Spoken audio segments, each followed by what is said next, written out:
തത്സമയ ദൃശ്യങ്ങളിലേക്ക് പോകുകയാണ്. വൈദ്യപരിശോധനയ്ക്ക് ശേഷം തന്ത്രി കണ്ഠർ രാജീവരെ പുറത്തേക്ക് കൊണ്ടുവരുന്നതിൻ്റെ ദൃശ്യങ്ങളിലേക്കാണ് നമ്മൾ കടക്കുന്നത്.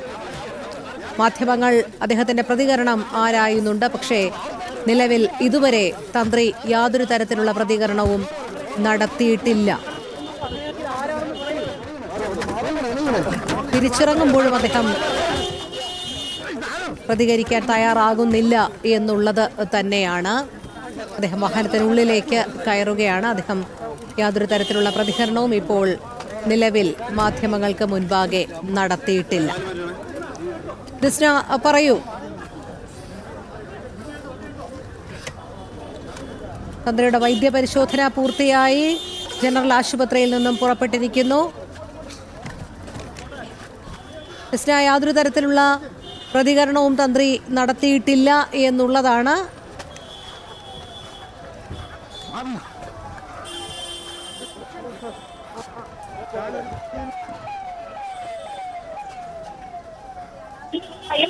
യാതൊരു തരത്തിലുള്ള പ്രതികരണം എന്തെങ്കിലും പറയുന്നുണ്ടോ അല്ലെങ്കിൽ എന്തെങ്കിലും പറയുവാനുണ്ടോ എന്ന് യാതൊരു തരത്തിലുള്ള പ്രതികരണവും പറയുവാൻ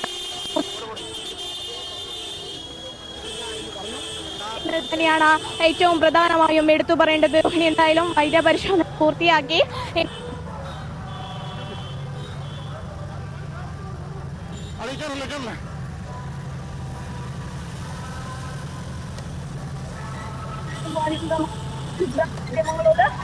തന്നെ പറയാതെ തന്ത്രി വൈദ്യപരിശോധനയ്ക്ക് ചുറ്റും മടങ്ങി പോകുന്ന ദൃശ്യങ്ങളാണ് രോഹിണി നമ്മൾ കണ്ടത്.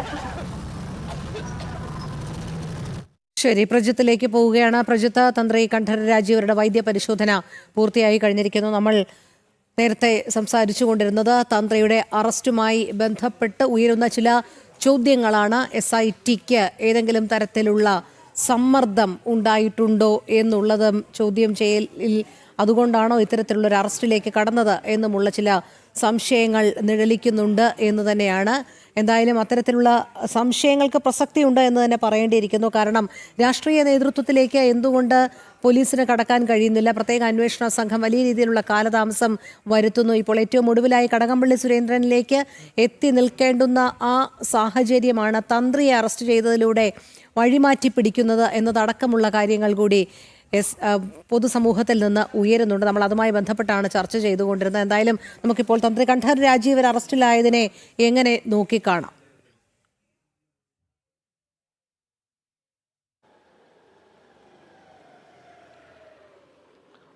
രോഹിണി, കണ്ഠർ രാജീവരുടെ അറസ്റ്റുമായി ബന്ധപ്പെട്ട് പ്രത്യേക അന്വേഷണ സംഘത്തിന് വിവിധ കണ്ടെത്തലുകളുണ്ട്. ആ കണ്ടെത്തലുകൾ ഒന്ന്, തന്ത്രി തന്നെയാണ് പോറ്റിയെ ശബരിമലയിൽ എത്തിക്കുന്നതും കാലാകാലങ്ങളിൽ ശബരിമലയിൽ വലിയ സ്വാധീന ശക്തിയൊക്കെ തന്ത്രി പോറ്റിമാറുന്നതിന് പിന്നിൽ തന്ത്രിയാണ് എന്നുള്ളതാണ് പ്രത്യേക അന്വേഷണ സംഘത്തിന്റെ കണ്ടെത്തൽ. നേരത്തെ തന്ത്രി കുടുംബാംഗത്തിന്റെ ആളായാണ് പോറ്റി ശബരിമലയിൽ വന്നതും ശബരിമലയിൽ വലിയ അധികാരങ്ങളൊക്കെ സ്ഥാപിച്ചത് എന്നുള്ളതും വലിയ ആളുകളെ തന്നെയാണ് ഉണ്ണികൃഷ്ണൻ പോറ്റിക്ക് പരിചയപ്പെടുത്തി കൊടുത്തത് എന്നുമൊക്കെയുള്ളത് പത്മകുമാറിന്റെ മൊഴിയിൽ നേരത്തെ തന്നെയുണ്ട്.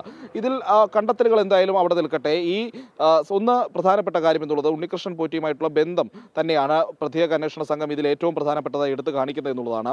അപ്പോൾ സ്വാഭാവികമായും അന്വേഷണ സംഘം കണ്ടെത്തിയിരിക്കുന്ന കാര്യങ്ങളിൽ അല്ലെങ്കിൽ അന്വേഷണ സംഘത്തിന്റെ കണ്ടെത്തലുകളായി ഇപ്പോൾ പുറത്തു വരുന്ന കാര്യങ്ങളിൽ പ്രധാനപ്പെട്ടത് ശബരിമല സ്വർണ്ണ കവർച്ചയിൽ അല്ലെങ്കിൽ ശബരിമലയിൽ നിന്ന് ഈ സ്വർണ്ണപ്പാളികൾ പുറത്തേക്ക് കൊണ്ടുപോകുന്നത് തന്ത്രിക്ക് അറിയാമായിരുന്നു എന്നുള്ളതാണ് അന്വേഷണ സംഘത്തിന്റെ കണ്ടെത്തലായി ഏറ്റവും പ്രധാനപ്പെട്ടതായി പറയുന്നത്.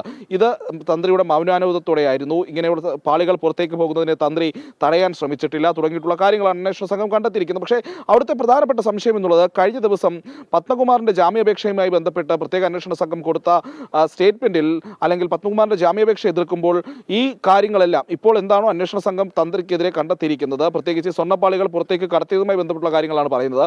തന്ത്രിയുമായുള്ള ബന്ധത്തിന്റെ കാര്യങ്ങൾ അവിടെ നിൽക്കട്ടെ.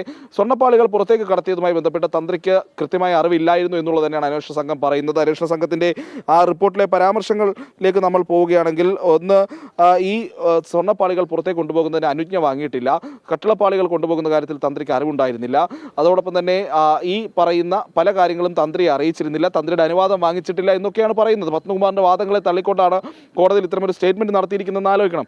അങ്ങനെ പറഞ്ഞിരിക്കുന്ന അന്വേഷണ സംഘം പിറ്റേ ദിവസം തന്ത്രിയെ വീണ്ടും അറസ്റ്റ് ചെയ്തിരിക്കുന്നു എന്നുള്ളതാണ് ഇതിൽ ഏറ്റവും കൗതുകകരമായിട്ടുള്ള കാര്യം. ഇനി അന്വേഷണ സംഘം കോടതിയിൽ പറഞ്ഞത് ഒരുപക്ഷെ പത്മകുമാറിന്റെ ജാമ്യാപേക്ഷയ്ക്ക് എന്നതിനപ്പുറത്തേക്ക് ഈ തന്ത്രി മുൻകൂർ ജാമ്യം അടക്കമുള്ള കാര്യങ്ങൾ വാങ്ങാതിരിക്കാനുള്ള ഒരു നാടകമായിരുന്നു എന്നുള്ളൊരു ഒരു സംശയമായി തന്നെ നിലനിൽക്കുന്നുണ്ട്. പക്ഷേ കോടതിയിൽ അങ്ങനെയൊക്കെ പറയാൻ കഴിയുമോ എന്നുള്ളത് മറ്റൊരു കാര്യം.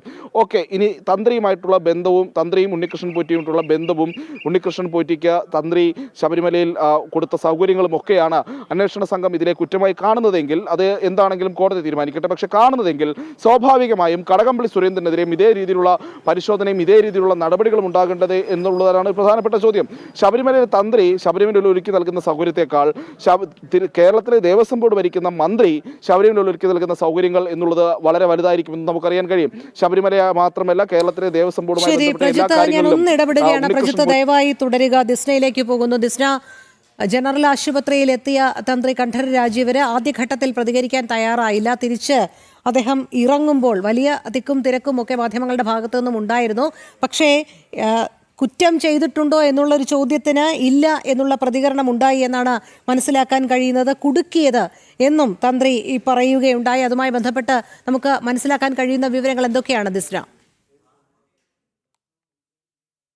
വലിയ തിരക്ക് തന്നെയായിരുന്നു. ഈ മാധ്യമങ്ങൾ പ്രതികരണം തേടാൻ വലിയ തിരക്ക് തന്നെയായിരുന്നു. അതോടൊപ്പം തന്നെ ഈ തന്ത്രിയെ, ഈ ഹോസ്പിറ്റലിലെത്തിയ ആളുകളൊക്കെ തന്നെ തന്ത്രിയെ കാണാനുണ്ടായിരുന്നു എന്ന് തന്നെയാണ് ഏറ്റവും എടുത്തു പറയേണ്ടത്. പ്രധാനമായും തന്ത്രി പറഞ്ഞത് താങ്കൾ കുറ്റം ചെയ്തിട്ടുണ്ടോ എന്ന മാധ്യമ പ്രവർത്തകരുടെ ചോദ്യത്തിന് ഇല്ല എന്നൊരു മറുപടി തന്ത്രി പറഞ്ഞു എന്ന് തന്നെയാണ് നമുക്ക് മനസ്സിലാക്കാൻ സാധിക്കുന്നത്. തന്നെ കുടുക്കി എന്നുകൂടി മറുപടി പറഞ്ഞിട്ടുണ്ട് എന്നത് തന്നെയാണ് ഏറ്റവും എടുത്തു പറയേണ്ടത്. രോഹിണി, എന്തായാലും വലിയ തിരക്ക്, അതായത് പ്രത്യേകിച്ച് പ്രതികരണം എടുക്കേണ്ടതിന്റെ തിരക്കായിരുന്നു. അതോടൊപ്പം തന്നെ ഈ അന്വേഷണ സംഘം എത്രയും പെട്ടെന്ന് തന്ത്രിയെ ഇവിടെ നിന്ന് മാറ്റുവാനുള്ള ഒരു ശ്രമം നടത്തിയിരുന്നു എന്ന് തന്നെയാണ്. അതുകൊണ്ട് തന്നെ കൃത്യമായി തന്ത്രി പറഞ്ഞത് താൻ കുറ്റം ചെയ്തിട്ടില്ല എന്ന് പറഞ്ഞിരുന്നു. അതോടൊപ്പം തന്നെ ഏറ്റവും എടുത്തു പറയേണ്ടത് തന്നെ കുടുക്കിയതാണ് എന്നൊരു മറുപടിയും തന്ത്രി പറഞ്ഞിട്ടുണ്ട് എന്ന് തന്നെയാണ് നമുക്ക് മനസ്സിലാക്കാൻ സാധിക്കുന്നത്. ആദ്യഘട്ടത്തിൽ അകത്തേക്ക് കയറുമ്പോൾ പോലും യാതൊരു തരത്തിലുള്ള പ്രതികരണത്തിനും തന്ത്രി തയ്യാറായില്ല. പിന്നീട് തിരിച്ചു വന്ന വാഹനത്തിൽ കയറാൻ തുടങ്ങുമ്പോഴാണ് അത്തരത്തിലൊരു പ്രതികരണം ചെറിയ രീതിയിലെങ്കിലും തന്ത്രിയുടെ ഭാഗത്തു നിന്നുണ്ടായത് എന്ന് തന്നെയാണ് നമുക്ക് മനസ്സിലാക്കാൻ സാധിക്കുന്നത്. രോഹിണി, തന്നെ കുടുക്കിയെന്നും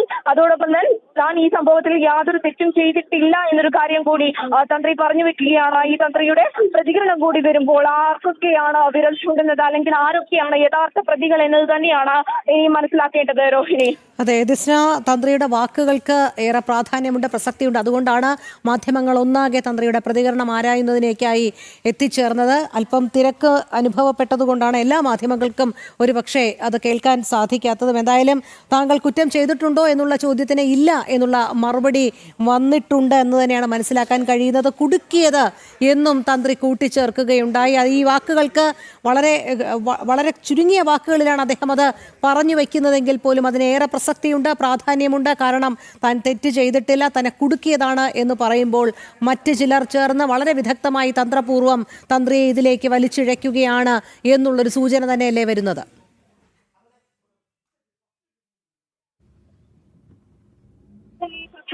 ഏറ്റവും എടുത്തു പറയേണ്ടത് പത്മകുമാർ നൽകിയ ഒരു മൊഴി. ആ മൊഴിയുടെ അടിസ്ഥാനത്തിലാണ് ആദ്യഘട്ടത്തിൽ മുതൽ തന്ത്രിയിലേക്ക് അന്വേഷണം പോകുന്നത് എന്ന് തന്നെയാണ്.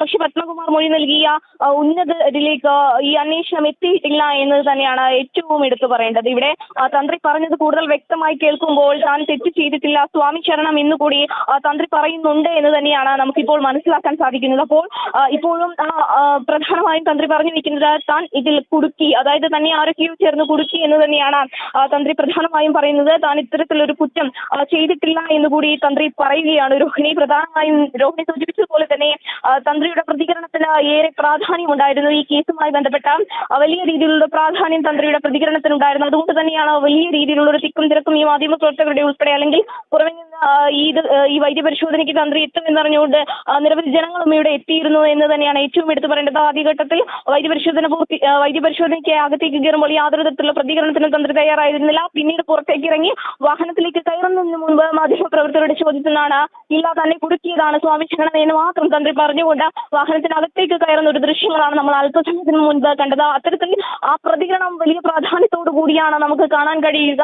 ആരാണ് കുടുക്കിയത്, എന്തിനു വേണ്ടി, ആരൊക്കെ രക്ഷപ്പെടുവാൻ വേണ്ടിയാണ് ഇത്തരത്തിൽ തന്ത്രിയെ കുടുക്കിയത് എന്നുൾപ്പെടെയുള്ള കാര്യങ്ങൾ തന്നെയാണ് നമുക്ക് അറിയേണ്ടത്. പക്ഷേ പ്രധാനമായും SIT പറയുന്ന കൃത്യമായ തെളിവുകളുടെ അടിസ്ഥാനത്തിൽ തന്നെയാണ് ഇത്തരത്തിൽ തന്ത്രിയുടെ അറസ്റ്റിലേക്ക് കടന്നത് എന്ന് തന്നെയാണ് ഇപ്പോഴും അന്വേഷണ സംഘം വ്യക്തമാക്കുന്നത്. നമുക്കറിയാം, ഹൈക്കോടതിയുടെ രൂക്ഷ വിമർശനമൊക്കെ തന്നെയും അന്വേഷണ സംഘത്തിന് നേരെ ഉണ്ടായിരുന്നു. രോഹിണി, എന്തുകൊണ്ട് ഉന്നതരിലേക്ക്, പ്രത്യേകിച്ച് ദേവസ്വം ബോർഡിലെ അംഗങ്ങൾ അതോടൊപ്പം തന്നെ അതിൽ നിലവിൽ വലിയ പദവിയിലിരുന്ന ഉദ്യോഗസ്ഥരിലേക്ക് ഒന്നും തന്നെ അന്വേഷണം എത്താത്തത് എന്നൊരു സംഭവം ഉൾപ്പെടെ പ്രധാനമായും ചൂണ്ടിക്കാട്ടിയിരുന്നു എന്ന് തന്നെയാണ് ഏറ്റവും എടുത്തു പറയുന്നത്. എന്തായാലും തന്ത്രി പറഞ്ഞ ആ 2 വാക്കുകൾ, താൻ കുറ്റം ചെയ്തിട്ടില്ല, തന്നെ കുടുക്കി, സ്വാമി ശരണം നീ പറഞ്ഞ ഈ 2 വാക്കുകൾ ഏറെ പ്രാധാന്യത്തോടു കൂടി തന്നെയാണ് നമുക്ക് ചർച്ച ചെയ്യേണ്ടത്. ഈ തന്ത്രിയെ കേന്ദ്രീകരിച്ചുകൊണ്ട് അന്വേഷണം നടത്തിക്കൊണ്ട് വലിയ ഉന്നതരിലേക്ക് ഈ അന്വേഷണം എത്താത്തൊരു സാഹചര്യത്തിലേക്കാണോ അന്വേഷണ സംഘം കടക്കുന്നത്, അല്ലെങ്കിൽ മറ്റുള്ളവരെ രക്ഷിക്കാനുള്ള ഒരു ശ്രമത്തിലേക്കാണോ കടക്കുന്നത് എന്ന് തന്നെയാണ് പ്രധാനമായും ഉയർന്നു വരുന്ന ചോദ്യം. രോഹിണി, ശരി ദിസ്ന, എന്തായാലും വളരെ ചുരുങ്ങിയ വാക്കുകളാണ്. പക്ഷേ അതിൽ കുറ്റം ചെയ്തിട്ടുണ്ടോ എന്നുള്ള ചോദ്യത്തിന് ഇല്ല എന്നും കുടുക്കിയത് ആണ് തന്നെ എന്നും ഉള്ള മറുപടിയാണ് തന്ത്രിയുടെ ഭാഗത്തു നിന്നും ഉണ്ടായിരിക്കുന്നത്. ഇപ്പോൾ പ്രശാന്ത് ശങ്കരമംഗലത്ത് കൂടി ചേരുന്നുണ്ട്. പ്രശാന്ത്, വൈദ്യപരിശോധന പൂർത്തിയാക്കിയതിനു ശേഷം തന്ത്രി കണ്ഠരര് രാജീവരുമായി നിലവിൽ SIT സംഘം വിജിലൻസ് കോടതിയിലേക്ക് കൊല്ലത്തേക്ക് യാത്ര തിരിച്ചിരിക്കുകയാണല്ലോ. ഏറ്റവും പുതിയ വിവരങ്ങൾ.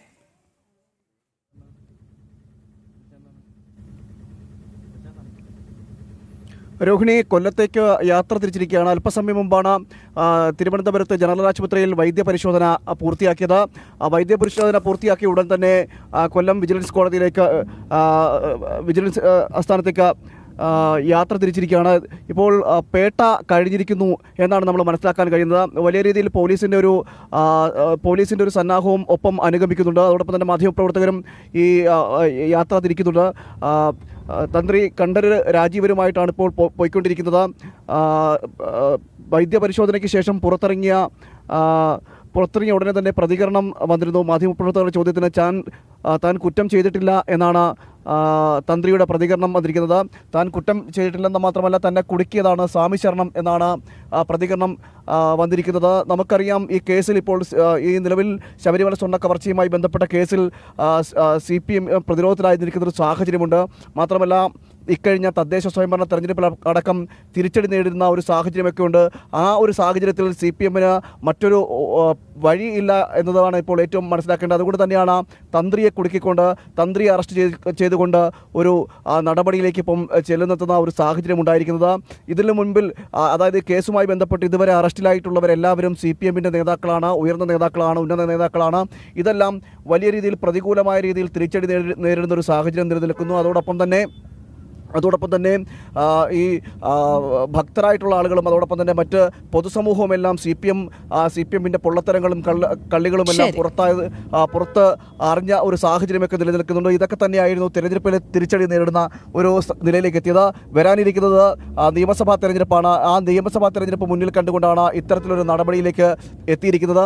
അതിൻ്റെ കൂടി അതാണ് ഇപ്പോൾ ഈ കണ്ഠരര് രാജീവരെ തന്നെ, തന്ത്രിയെ തന്നെ അറസ്റ്റ് ചെയ്തുകൊണ്ടുള്ള ഒരു നീക്കത്തിലേക്ക് ചെന്നെത്താനുള്ള. എന്തായാലും തന്ത്രിയുടെ അറസ്റ്റോടുകൂടി തന്നെ ഉയരുന്ന ചില ചോദ്യങ്ങളുമുണ്ട്.